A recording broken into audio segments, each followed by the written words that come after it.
The Rosen Report, sports like never before. Brought to you by Gooch Live and Paramount Sports Management. Here's Rosie.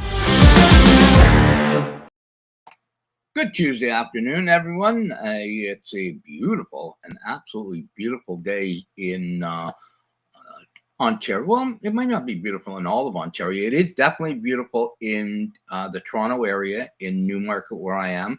I'll ask Jordan how beautiful it is in the Richmond Hill area where he is. We're going to have a little fun. Sorry we're a little late today. A few things we have to take care of. Hoping, Robert Wine, you're on and you'll pop in and tell us you're here.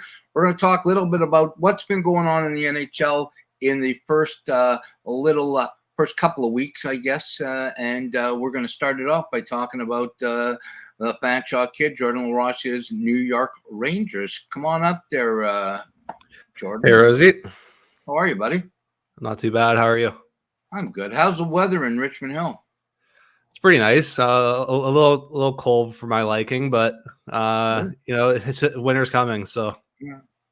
I was in shorts and a t-shirt today, but I'm a little crazy when it comes to and I only have one leg to get cold anyway, so that's another story. Hey, what'd you think of your range?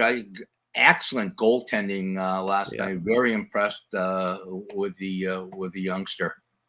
Yeah, and Toronto really did dominate that game, and Shesterkin stole that game right from under them. That was as good of a goaltending performance I've seen Shesterkin have since his time in the NHL, and it just kind of reinforces the fact that these young Rangers kids can play, and they can win the close games when they need to. Yeah. I got a little worried in the overtime. At least had a couple good chances, but Panarin buried one that I didn't think was going to go in. Panarin's one of my favorites. I was so disappointed when he had to leave the Hawks. What a talented player. But you know what? When you look at a box score and you don't see the game, sometimes you make a decision and you see second period shot 17-2. The Rangers were outshot 17-2, and he let one goal in, and it was the flukiest, the fluke. Krang, in the crease, he didn't even know what was going on. It just leaked through him. He made some huge stops. I really like this team and where they're going. They're well coached, and I think as the season goes on, Lafreniere is starting to really impress me. He's coming into his own. He had a lot of pressure. Being drafted number 1 overall is a ton of pressure. But I want to ask you, as a Ranger fan, my favorite Ranger is Zibanejad. I loved him with Ottawa. There's just something about him. He's got a ton of talent. What's your opinion on him? I love him. I mean, he just has a cannon of a shot, and while Panarin will put up 100 points this season, Zibanejad will put up probably 80 to 90, but he'll be much more consistent. He'll have a point almost every game this year, just because he is the center of kind of like we're talking about Zach Hyman kind of being the bus driver for the Leafs last year. Yeah. Zibanejad is that role for New York Rangers. Provides offense, forechecks hard, plays the penalty kill, plays the power play. So again, just from top to bottom, a really solid player. Yeah. What impresses me too? It's obviously he won the Norris Trophy last year. Fox, I really isolated on him, and it's kind of one of the announcers, because I watched it on the New York broadcast with Sam Rosen, who I love, no relation. He talked about the fact that last year, he wins the Norris Trophy, but they only played 7 teams, or six teams. There was 7 in their division. Yeah, it would have been 6. Yeah. Right. So they played 6 teams. The pressure on him now to have to play, 30 teams or 31 teams because they're playing everybody. But there was just a way, you've probably watched them a lot more than I have, although now with the package I have, I'm going to be watching a lot of Ranger games. It's just the way I was impressed, the way he carries the puck, the way he can be solid defensively, but also move the puck in transition. Tell the people watching that really don't know about this kid a little bit about him. Yeah, absolute stud. He's from at least from Connecticut, but grew up a Rangers fan. And like the second he came into the league, like almost his first game, Anytime he touches the puck, he's really calm. He honestly gets me a little nervous watching him because he does hold on to that puck for a really long time, even when he has 2 or 3 guys almost hitting him. But he always manages to make a play. He rarely turns the puck over. Led all D-men in points and assists last season. So again, I think this guy's going to be one of the best defensemen in the league kind of over the next few years. Yeah, I agree with you. And he's deceptively strong. Like he's not a massive guy, but he's got some good strength. Okay, let's go from one team to another, from your favorite team who's doing really well. And well, they could be doing better, but yeah, I think they're on the right track. They're looking really good. Whereas my team, I am getting a little worried. Taze is playing really well, and I'm a little worried at the goaltending. I know it's only been 3 games. Oh, Hawk fans, don't jump off a bridge or get upset with me right at the moment. It's just the way they've looked. Fleury has not looked great. He let a couple of really bad ones. He got sucked in on a fake. Can't remember who it was, but they faked him out and he was gone. The net was wide open. I don't know if you saw that one. Lankinen also has not looked fantastic. Do you think the Hawks can do anything without solid goaltending? I mean, probably not. Like, just I think we're at a stage in this league now where any team can put up 5 goals on a rough night for a goaltender. So, like Chicago is really going to struggle without Fleury and Lankinen playing well. They really have to kind of turn this boat around. You kind of have to think back to this offseason with Vegas, with Fleury's kind of ugly departure from Vegas. Maybe that could be weighing a little bit on him because he did take some time to see if he really wanted to actually play this season. So I think there's something that'll get worked out over the course of the year. It's just that there are probably a few things weighing on him right now. Yeah. Well, the hard thing right now, too, is it's 8 teams, only 4 make the playoffs. You get off to a bad start, and it's only 3 games, but they continue that for the first 10. It's very difficult for people, if you're just watching the show and you don't really know the structure of the NHL, it's very difficult to pick up a lot of points because there's a lot of games that go to overtime and you only pick up 1 point, as opposed to the old structure where, you win and you get to 2, the other team gets nothing. Now, as long as you take it overtime, you're getting at least a point, and it's difficult to pick up big-time points if you fall down fast, and the Hawks are not they're not playing great right now. I want to stay on the goaltending. Actually, I just have one quick question about the Hawks. Go ahead. How has Seth Jones looked this year? Okay, okay. Aaron, be nice, okay? The guy's going to be great. I'm not going to bash, okay? There's a lot of money being made, a lot of pressure. The kid's a solid defenseman. It's 3 games, okay? After 20, we'll talk about it. But, okay. Everybody can bash, and I know, Aaron, you're a huge Montreal Canadian fan. Don't throw stones in a glass house. Because the Canadians don't look very good to me. They're in a worse spot than you guys. They lost to the Sabres. Come on now. Yeah. Hey, let's stay with goaltending for a second. So I watched the Kraken play last night, and Grubauer has started every game. I don't know what the situation is. I thought Dreger would get 1 of the first 3. Now, he did go in after the 5th goal, and he let a goal in. They let 6 in last night. Do you think, just an opinion as a fellow goalie, Dreger obviously went there as the backup once they signed Grubauer.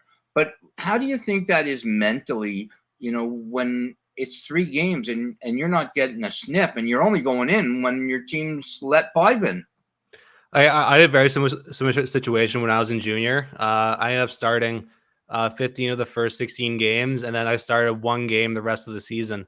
It is tough when you're not being looked at as the guy, and you almost feel a bit of a disconnect a little bit from the team. At least I did, and I'm sure it might not be to the same extent as I felt it, but it is tough when you haven't played much at all this season, and then you go in when your team's already losing. So I like Dreger. I really hope he gets a chance there, but I mean, it's up to the coach at the end of the day. So we just have to wait and see what happens. I would be surprised if Jeter gets the next start though. I hope so. I hope after that, coming in for that and, letting the one goal in, I think 1 goal on 6 shots. Yeah. But they've been kind of weird. That first game they lost, but they played well. Second game they won and played well. Third game they did not play well, but they're also an expansion team and everything is new. Every single one of those guys is new to Seattle. You can have another team where a player comes in, but there's 14 players that have played there for, the last 2-3 years or 5 years or whatever. This is new to everybody. Every single guy in that team, when he comes home from a road trip, he's not sure where this is or where that is. It's getting used to it. And I think a lot of people don't get that. They don't understand it. Maybe Vegas was a little easier too, because Vegas is Vegas, right? Guys may not have played in Vegas, but they've probably been there with their wife or girlfriend or a party or whatever. So let's oh my God, let's get to a situation where I just I'm scratching my head. If I had hair, I'd pull it out. The Toronto Maple Leafs. How do you I have a lot of Leaf friends, a lot of friends that are Leaf fans, okay? We got James Kubine and we got buddies that we know that are, you just gotta, how do you not feel sorry for it? They go out and they get Mrazek. Both of us very high on this guy. If he stayed healthy, what do you do? Do you ride Campbell and hope? Because there was a thing last night where I can't remember who it was, got slew-footed and he slid into the crease and he took Campbell into the corner. Might have been Gaudreau. And I'm going oh my God, he's out for a month. Yeah, I think it was Gaudreau got tripped into Jack Campbell, but I mean, yes. Campbell's looked really good kind of this early season, and I don't put any of the Leafs losses on him. No. But I mean, you ride the hot hand in the NHL, and if James Jack Campbell's that guy, I don't see why you wouldn't keep playing him. And so what happened? Let me 1 second. What happens if he does get hurt? Okay, now Mrazek's out for 8 to 10 weeks. What happens if Campbell gets hurt? You got Hutchison, and it's great for Jamie Maguire, and Jamie's a regular guest on the show. Hutchison and Bishop are both his guys, but Hutchison and Bishop are not taking you. As much as I love Hutchie, those two aren't taking you to the promised land. Yeah, and if Campbell goes down mid-game, they're going to have to play the rest of that with Alex Bishop from the University of Toronto. But they did this to themselves. They put themselves in a really tough situation with the salary cap. I don't even know if they can actually go out and sign a free agent just because they are that strapped for cash. It's just a really tough situation. I don't even know what they do. Yeah. What'd you think of Matthews last night? I thought he played well for his first game. He got a couple of rippers that were stopped. Really, there was one beautiful blocker stop on him. He's got a hell of a shot. What'd you think of his first game? Yeah, I mean, you just the same thing from last year, right? It's the guy who's gonna have all these chances to score, and again, last night Sturkin just stood on his head. So you can't really blame Matthews for that, but at the same time, he is going to be the biggest part of that team moving forward, and I mean, I'm excited to see him play. He's one of the few guys that few goal scorers actually enjoy kind of breaking down and actually watching, because his release is otherworldly and his hands are very, very good as well. So granted, he didn't score his first game, but I could see him putting up another 40 or 50 this year. Yeah, absolutely. Last thing on the Leafs, number 16, Mitch Marner.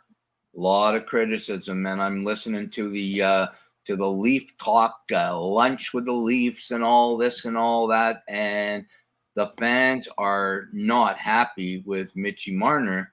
It's 3 games, just like you said to me with Seth Jones. What do you say as a knowledgeable hockey man? What do you say to a Mitch Marner hater? It's been 3 games. I mean, I wouldn't be worried if I was a Leafs fan. I mean, I don't think anyone should be worried at this stage in the season. I mean, we're 3 games into an 82-game season. It's not like last year where you couldn't have you had to play well throughout the year because every game almost mattered that much. But 82 games, it sounds bad to take a game off here and there, but at the end of the day, losing one to a team out of your division isn't that big of a loss. Yeah. Okay, so we're a few games into the season. Give me your surprise, something that you're really surprised with, and maybe a team that you're like, wow, and it can't be the Rangers, that you're like, wow, they're a fun team. I think they could go a long way. So first, surprises, anything? I don't know if I really call it a surprise, but I'm just happy that they're doing well. Is the Vancouver Canucks. I was high on this team coming into the season. Thatcher Demko was a Vezina nominee halfway through last year. One of the best goalies in the league right now. I even continue to say that. They managed to sign up Elias Pettersson and Quinn Hughes this summer, and then they traded for Oliver Ekman-Larsson and Connor Garland from Arizona. I think this team is legit. They can keep up with just about anyone. They had a great game against, I believe it was the Devils the other day. Yeah. Oh, sorry, not the Devils. I can't remember who they were playing, but they had a great shootout win. Arizona? Was it Arizona? No, it was someone decent. I believe it was Edmonton, but I could be wrong. But again, this team has looked really good coming out of the gate. They're scoring a lot. They're playing well defensively. Thatcher Demko again is just doing what he does. So I'm really excited to kind of see where this team goes. Hold on a sec. I'm looking really quick for their last game because I know what you're talking about, and it was a fun game. What they lost to Detroit 3-1. It was Philadelphia. Philly 5-4 in a shootout. Yes, that's right. Oh, and that was where Carter Hart actually played quite well. Yeah, he had a rough start. I think 12 saves on 16 shots, but he definitely redeemed himself coming down the stretch. It stopped a Pettersson breakaway in overtime as well. That was a great game.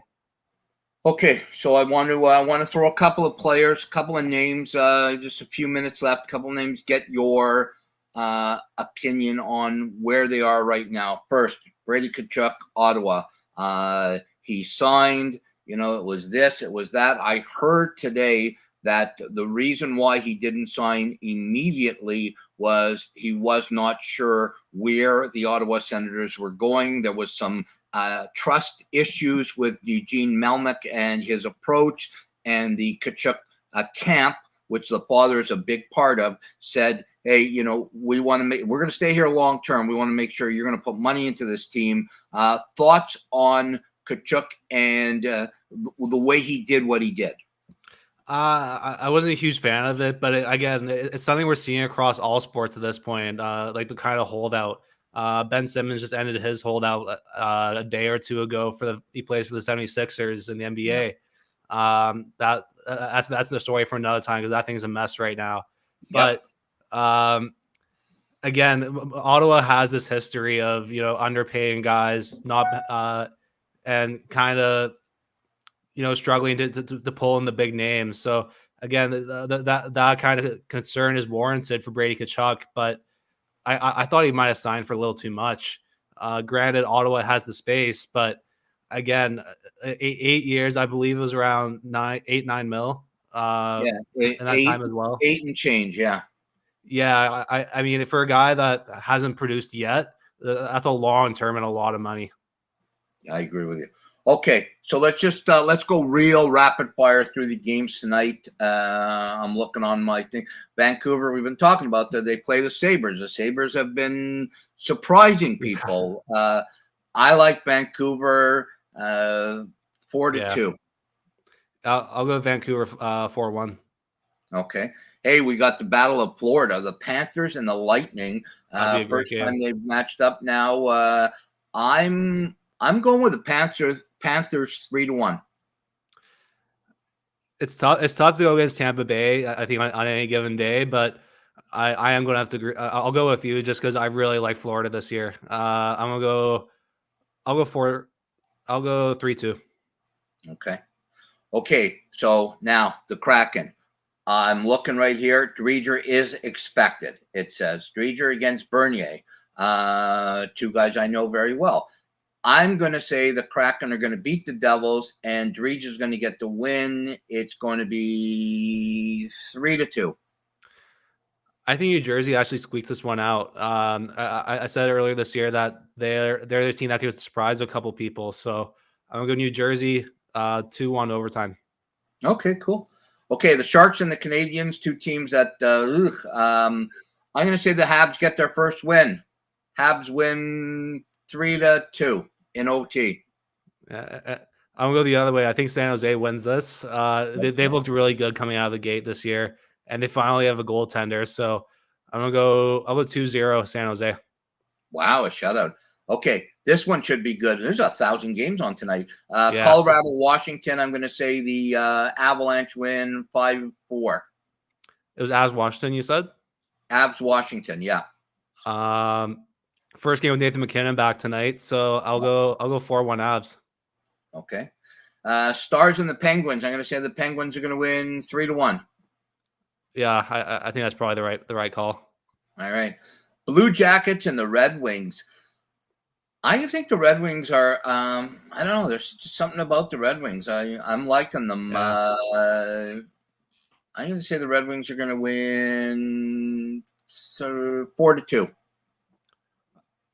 I do like the Red Wings a lot this year, but I'll go 3-1 for the Wings.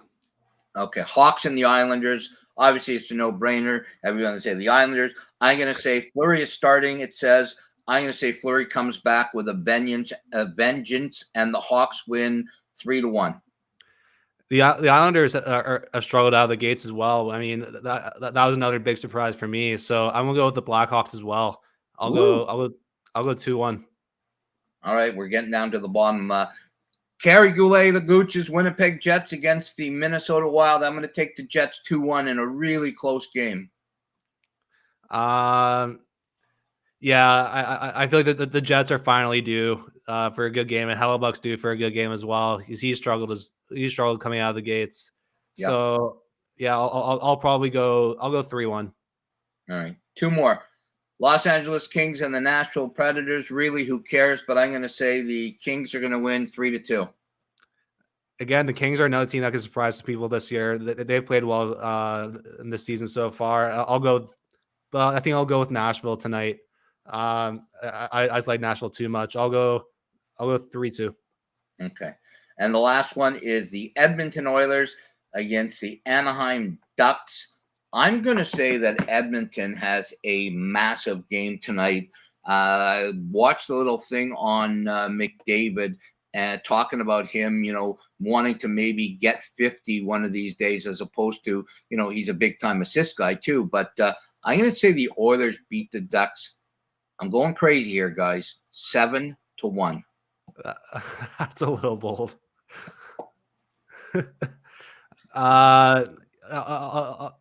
I do like the Oilers, and I like Anaheim this year as well. I mean, they have some really good young pieces there. But I think I'll go a little more modest, 4-2 for the Oilers. All right, cool. Hey, that was fun. We'll do this again in a couple of weeks to check up on where we are and see if your Rangers are continuing to go up and see if my Hawks are taking a little dip and coming back up. It's going to be if this is even though there's only 3 games, this is critical to me with what's happened with Marc-Andre Fleury and where he is. He can't have a stinker tonight because emotionally, that the way it works as a goalie, we're wired a little differently. And once you get that, little bit of that, oh my God, can I still play? Despite the fact that he's probably going to be on the Olympic team and he's a Hall of Famer, he's got to get out of this rut. So hopefully it'll happen. George, thank you so much for doing this, and we'll do it again next Tuesday. All right, see you, Rosie. Thanks. Love talking hockey with Jordan. I'm telling you, man, this kid knows his stuff. I always call him the Fanshawe kid. I know he doesn't like it, but Fanshawe College, one of the best in London. Jordan LaRoche. Hey, listen, there's great games on tonight, like every night now, hockey, but baseball too. There's 2 games on in about 10 minutes. The Boston Red Sox are trying to go up 3-1 on the Houston Astros, and then the Los Angeles Dodgers, they're down 2-0 to the Atlanta Braves. I love baseball. Going to be a great night for sports, as always. Take care of each other. Take care of yourself. Have a good evening. Go Hawks, go, please. God bless. You've been listening to the Rosen Report, sports like never before, with your host, Rosie. Brought to you by Gooch Live and Paramount Sports Management.